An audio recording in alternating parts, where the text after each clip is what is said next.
Me llamo Nils McCune, ¿verdad? Soy como mi acento de Atlanta. Estoy un gringuito, pero vivo en Nicaragua y estoy aquí para platicarles de la historia de una tarea histórica.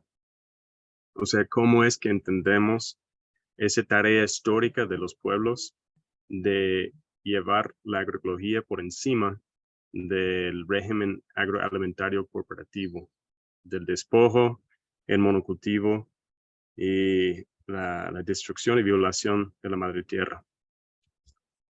Voy a tratar de ver los chats, pero no quiero interrumpir demasiado. Ok. Primero les quiero preguntar, ¿verdad? ¿De quién es la agroecología?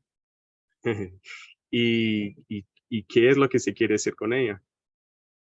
Aquí unas imágenes que muestran las obras de los pueblos, ¿verdad? Y lo que son capaces de hacer en cuanto a la generación de biodiversidad.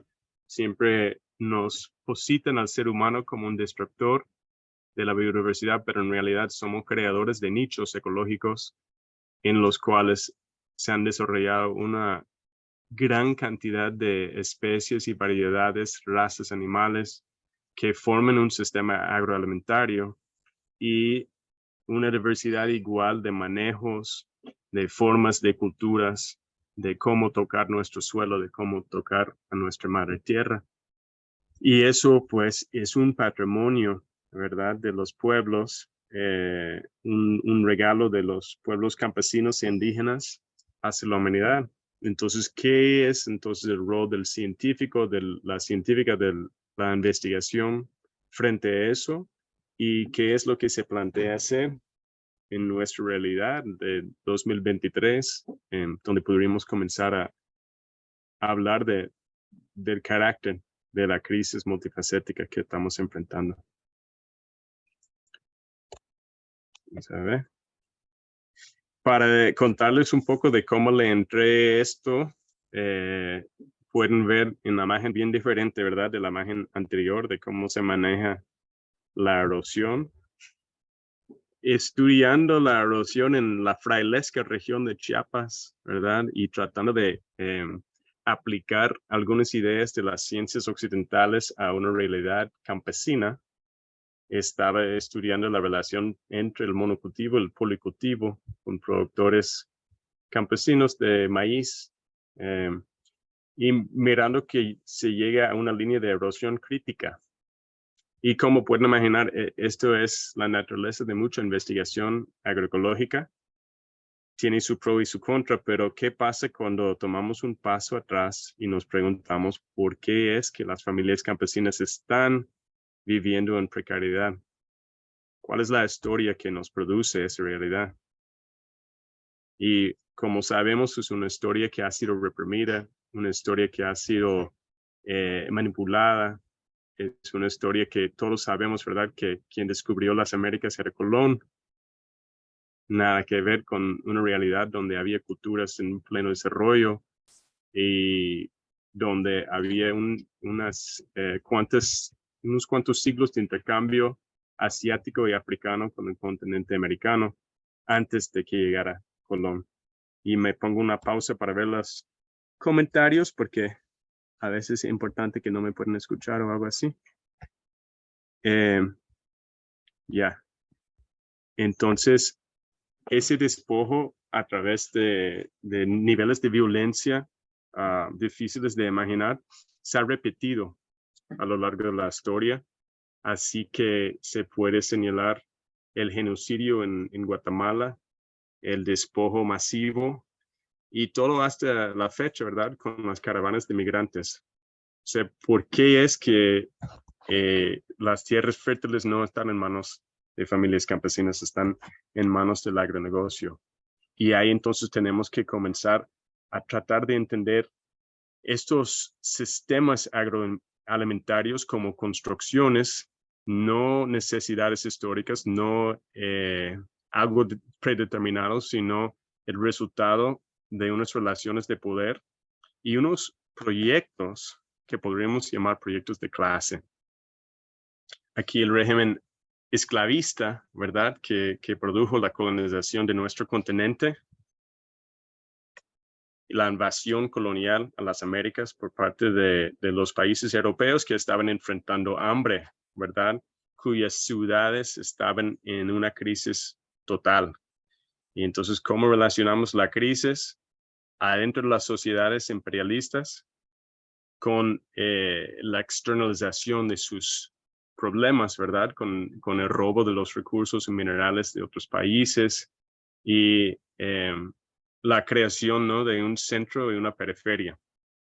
Y cómo eso entonces engendra un modelo de explotación agrario que incluye pues el monocultivo, pero también al despojo. Aquí en Nicaragua lo primero que hicieron los españoles fue comenzar a recoger personas y llevarlos a Perú, porque la idea era que alguien no podría ser esclavizado en su propia tierra. Se tendría que llevar a un lugar donde no entiende el idioma y donde no conoce la topografía para que pudiera ser explotado en la minería y la agricultura. Sigo por ahí. Y bueno, solo para ir saltando en la historia, igual como hizo nuestra colega Olga, hay algunos hitos importantes, ¿no? La construcción de un sistema agroalimentario global pasó, por supuesto, por la creación del imperialismo yanqui y el doctrina de Monroe, que de hecho está cumpliendo 200 años este año, 200 años de un solo doctrina de todos los recursos naturales, los pueblos que viven encima de esos territorios, las cuencas, los ríos, el oro, la producción de esas tierras, son dominio norteamericano, ¿verdad? Entonces la creación de lo que llamaban las repúblicas bananeras y las guerras bananeras de las marinas norteamericanas que fueron a reforzar ese modelo de explotación a base de su propia crisis interna, ¿verdad? De que no había cómo alimentar la clase obrera con suficiente economía para permitir que los salarios industriales fueron suficientemente bajos para que la industria norteamericana tuviera su auge, ¿no? Acordamos que la Norteamérica no es que se hizo fuerte a través de un sistema de libre comercio. Al contrario, se hizo fuerte a través de un sistema de aislamiento y muchos subsidios a su industria. Entonces, una forma de subsidiar la industria norteamericana era tener bananas baratas de toda América Latina, o guineos, como ustedes dicen en México. Entonces, para hacer eso, se creó el pulpo, ¿no? La empresa United Fruit Company, que en su momento fue 10 veces más fuerte que Monsanto o Bayer hoy, y organizó un sinnúmero de masacres, incluyendo un masacre gigante en Colombia, pero que tenía detrás de él el poderío de militar norteamericano. Pero también en eso vemos que puede perder, y eso es la guerra de guerrillas, ¿no? De Sandino, que venció a la ocupación norteamericana en Nicaragua en los años 30. Solo checando los mensajes a ver si no hay nada importante. Ok, y vamos a seguir. Ups. Entonces, solo otro hito, ¿verdad? La creación de un régimen agroalimentario, industrial, financiero, petromilitar, donde las fábricas de armas de la Segunda Guerra Mundial se convirtieron en fábricas de fertilizantes y donde esas marcas que vemos al lado derecho lograron controlar en gran medida nuestra nutrición, ¿verdad? ¿Qué elementos de la tabla periódica entraron a nuestros cuerpos? Entonces la pregunta para ustedes, pues, ¿cómo se relaciona entonces esa revolución verde con la ascendencia de Estados Unidos como superpotencia, el dólar como moneda mundial y el petróleo como fuente energética? Ese complejo, aquí al lado de izquierda se mira el proceso industrial para crear fertilizantes amónicos, ¿no? Fertilizantes de nitrógeno, la urea, por ejemplo, y la conversión energética, ¿verdad? Que se produce quizás 1 caloría de alimento por 10 calorías de energía en cuanto a insumos. ¿Cómo es que ese sistema se instala en el mundo? ¿Y qué significa ya apenas 70 años después en que los recursos naturales del planeta se están acabando y aún tenemos esa hegemonía estadounidense? Y bueno, esto es importante. Mire, hemos hecho pocas referencias hasta ahora a la soberanía alimentaria, pero Olga lo mencionó en su primera línea de tiempo. Es muy importante entender cómo ha sido el proceso de descolonización y dónde no ha cumplido su misión de descolonización. O sea, esto aquí vemos banderas de países que tienen una soberanía política formal, pero lo que hemos visto también es que se ha reversado esa soberanía política. O sea, existe todavía como una formalidad, pero en cuanto a los recursos, en cuanto a las concesiones mineras, en cuanto a la dependencia que se ha producido, solo se ha ido profundizando a través de mecanismos de endeudamiento como el Banco Mundial y como el Fondo Monetario Internacional. Entonces, a partir de ahí es que nace la idea de la soberanía sustancial. Y una de esas soberanías sustanciales tendría que ser la soberanía alimentaria, además de soberanías energéticas, tecnológicas y políticas. Y el rol, pues, fundamental en todo eso de la hegemonía violenta norteamericana, que ha tenido por lo menos 251 intervenciones militares desde el año 90. Y pues tiene una naturaleza de violencia, despojo y al final de salvaguardia de los intereses de un puño de corporaciones. Entonces, ¿por qué es importante eso? Porque cuando hablamos de la propuesta de masificación agroecológica o territorialización agroecológica o incluso de la idea de agroecología que se presenta como algo nuevo, pero que sabemos que realmente pertenece a los pueblos que lo han estado practicando la agroecología durante siglos. Cuando, digamos, la agroecología para sí emerge, en vez de simplemente ser una agroecología de sí, cuando la agroecología para sí emerge con una conciencia propia, ¿en qué contexto nace, verdad? Nace en un contexto del triunfo del imperio americano, ¿verdad? La caída de las alternativas socialistas, el fin de la historia, ¿verdad?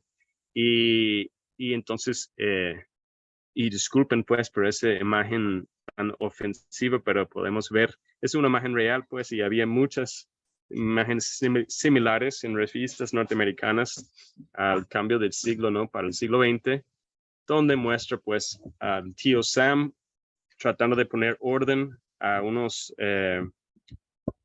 mulatos infelices, incluyendo ahí las Filipinas, Hawái, Puerto Rico, Cuba, y un indígena ahí leyendo un libro al revés, al fondo un chino tratando de entrar en el aula y un niño negro limpiando la ventana, y pues las personas blanquitas y civilizadas leyendo en el fondo. Es el neocolonialismo tan fuerte que representa Estados Unidos y su poder militar en el mundo. Y es importante entender eso porque la vía campesina pues nace como una respuesta alternativa, ¿no?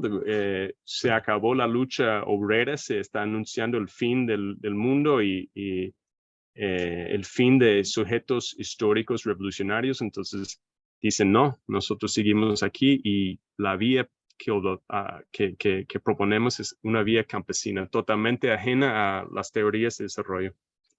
Y aquí, pues, como seguramente habló Mateo, cuando hablamos de la masificación, tiene ciertos impulsores y factores claves, uno de los cuales es una metodología, ¿verdad? Olga hablaba de metodologías participativas, metodologías horizontales, metodologías de la misma familia y comunidad campesina de cómo compartir sus saberes.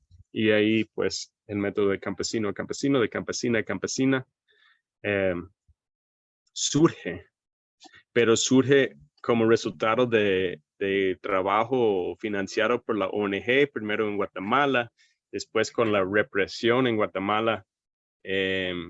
Los promotores de esa metodología fueron, una buena parte fueron asesinados por el ejército, otros fueron a la montaña para juntarse a la guerrilla y otros fueron exiliados, y los exiliados donde cayeron y se establecieron, pues nacieron nuevos procesos de campesino a campesino por toda Mesoamérica, Honduras, México. Y cuando llegaron a Nicaragua, pues llegaron en el medio del calor de una revolución popular, la revolución sandinista. Y ahí pues era tan necesario campesino a campesino porque cuando en los años 80 en Nicaragua se mandaba un paquete de fertilizantes al campo, el camión se convirtiera en blanco del ejército de los contras, ¿no? Financiado por la CIA. Explotaron la camioneta y ya no se podría seguir. Cuando mandaban un extensionista, un agrónomo, se convierte entonces en blanco de lo contra y lo matan. Entonces era necesario en ese contexto trabajar con campesino a campesino, con los saberes propios del lugar, con la fertilidad potencial del suelo a base de recursos locales, para poder avanzar y producir la alimentación en un país en revolución y a la vez en guerra. Y pues esa historia, hay muchos cronistas de la historia de campesino a campesino y su andar hasta llegar a Cuba y masificarse con la ANAP, la Asociación Nacional de Agricultores Pequeños de Cuba, que es miembro de la Vía Campesina. Y pues en Cuba se masificó la agroecología con unos 150,000 productores agroecológicos hoy en día, de un total de 300,000 fincas campesinas. Pero me detengo en este punto del contexto colonizado. Mire cómo está el reparto, y estos datos vienen de Perú, pero se repite en muchos lados del planeta, de país tras país, ¿verdad? Tenemos prácticamente la mitad de las familias en menos de 1% de la tierra, y al otro lado del espectro tenemos menos de la mitad de 1% de las familias que son dueños de 3/4 de toda la tierra. Entonces, ¿cómo vamos a escalonear a la agroecología en un contexto de tanta desigualdad? O sea, hay una naturaleza clasista del acceso a la tierra que es un freno estructural a la agroecología. Y ahí, pues, ¿cuál es el planteamiento político? Entonces, aquí solo para traducir, disculpen que no lo pude encontrar esta imagen en español, pero a la izquierda se dice arriba, comunismo en teoría, ¿verdad? Y vemos una ciudad moderna con edificios altos y áreas verdes, seguramente con muchos parques elegantes. Y debajo comunismo en práctica, y muestra un área urbana de mucha precariedad, de casas de zinc y de materiales recicladas. Y debajo, pues, dice, mientras tanto, en el capitalismo, y muestra las dos imágenes a la vez, que hay un lado de la ciudad donde viven los ricos, hay un lado donde viven los pobres. Y, pues, nos dice algo, ¿verdad?, de la concentración de la riqueza, de cómo es que a partir de la invasión europea de las Américas, se ha ido desarrollando un sistema cada vez más sofisticado de jalar valor desde el suelo, desde las comunidades microbianas del suelo y de las comunidades microbianas adentro y afuera de nosotros, en nuestros intestinos, a sacar valor y jalarla hacia el norte global, hacia Europa, hacia los cuerpos blancos, hacia los sectores financieros, y a la vez a través de muchos mecanismos, uno de los cuales se llama el intercambio desigual, así lo llamaba el Che Guevara y Samir Amin, un empobrecimiento, ¿verdad?, del sur, del campo. Entonces aquí estamos hablando de la relación campo-ciudad. porque no es solamente que queremos que haya una nueva generación de clase media que decide hacer su vida en el campo y crear sus ranchos o sus finquitas con una inversión propia, pues, que ha sacado de lo que ha hecho, ¿no? De su vida como su salario. De eso no se trata necesariamente, se trata de cómo es que podemos invertir los recursos robados a través de los siglos y que actualmente residen en el norte global, en el sector financiero, en los bancos. De hecho, en las prácticas y los modos de vida de la clase media alta de esos países centros y las ciudades, ¿cómo podemos invertir esos recursos en un campo para que de una vez podamos hacer las terrazas que soñamos hacer? Porque les puedo contar con mucha seguridad que la transición agroecológica es una cuestión de inversión, que no solamente tiempo, amor, trabajo, pero también hace falta capital. Y el freno más grande que tenemos, pues son muchos, ¿no? Los frenos culturales, los frenos políticos, pero hace falta que no se esté trabajando solamente con las mejillas, hace falta que se esté trabajando también con recursos que actualmente pertenecen al sector privado y a ese sistema de la economía especulativa, ¿no? Que hoy en día es 200 veces más grande que la economía real. Entonces, ¿quién va a hacer todo ese trabajo? Porque estamos hablando de un cambio estructural donde hay muchas resistencias. Pues por eso es necesario mencionar que la vía campesina y el CLOC, que es la expresión latinoamericana de la vía campesina, la coordinadora latinoamericana de organizaciones del campo, no es que nace de organizaciones, digamos, de farmers, ¿no? De productores grandes. Nace más bien de la experiencia de las celebraciones de resistencia indígena popular, que después se llamaba indígena popular y negra, una campaña para conmemorar los 500 años de la llegada de Colón. Y esa campaña se convierte directamente en la CLOC y en la vía campesina, y esa es una historia que en otro momento lo podemos contar con más precisión, pero muy importante rescatar de que la resistencia indígena que se convierte entonces en el sujeto sociohistórico que tenemos hoy que promueve la agroecología. Y bueno, la agroecología entonces aparece como disciplina y está hablando de los principios ecológicos que están dentro de la agricultura campesina y tradicional, pero no necesariamente de los procesos de resistencia biocultural que se manifiestan en los paisajes y tampoco las formas organizativas de las familias campesinas, obreras y indígenas. Es decir, está hablando de algo importante al nivel de rancho, de agroecosistema, pero no está hablando de un proceso social. Entonces, ¿de dónde viene? Esa es la otra pregunta clave, ¿verdad? De nuestra discusión de hoy. ¿De dónde viene la idea de llevar la agroecología a escala?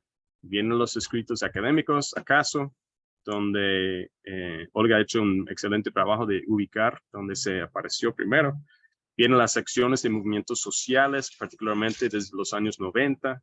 Viene de las organizaciones no gubernamentales, que ya mencionamos Campesino a Campesino, que nace con apoyo de la ONG, o está presente desde hace más de un siglo en la cuestión agraria marxista, donde se hablaba de la relación campo-ciudad y de la necesidad de una revolución democrática donde estarían implicados todas las fuerzas nacionales que no se alineen con el poder extranjero, en este caso, digamos, el poder europeo, estadounidense, donde siempre ha tenido la oligarquía como un aliado fiel, ¿no?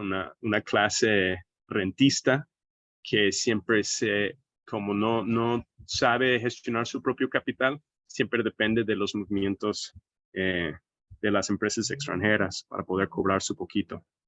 Entonces está presente en todas esas cosas. ¿Dónde lo podemos entonces poner el dedo y decir ahí es donde nació la idea de llevar la agroecología a escala? Aquí tengo 3 diapositivas que estoy prestando del doctor Ernesto Méndez, salvadoreño que trabaja en la Universidad de Vermont. donde habla un poco de las olas de la agroecología, pues cómo es que se entendió como la aplicación de la ecología a la agricultura y después a los sistemas alimentarios en su totalidad. Después, cómo entenderlo en tres sentidos, ¿verdad? Como ciencia, como prácticas productivas y también como una teoría crítica, ¿verdad? Un movimiento de criticidad. Y ahí, pues, una cuarta ola, donde lo ve como un movimiento hacia la transdisciplinaridad, la inclusividad de la ciencia, abrir la universidad a todas las clases sociales y no solamente que sean un espacio resguardado para familias élites y que sea transformadora. Y yo pondría esta quinta ola, ¿verdad? Que aquí vemos algunos nombres conocidos, la masificación de la agroecología, las transformaciones a través de dominios, la agroecología chatarra como una denuncia de las formas de cooptación por grandes corporaciones e instituciones de la agroecología, la territorialización, la agroecología emancipadora y la agroecología abolicionista, que se refiere a una agroecología que lucha contra la desigualdad racial. Y finalmente, ¿no? En ese sentido de formar un sujeto sociohistórico que tenga la tarea histórica de llevar la agroecología a escala y desplazar al poder del agronegocio. Los movimientos sociales están formando sus escuelas de formación agroecológica y política, donde tengo el honor de participar en Nicaragua en el IALE Shimuleo. IALE es el Instituto Agroecológico Latinoamericano.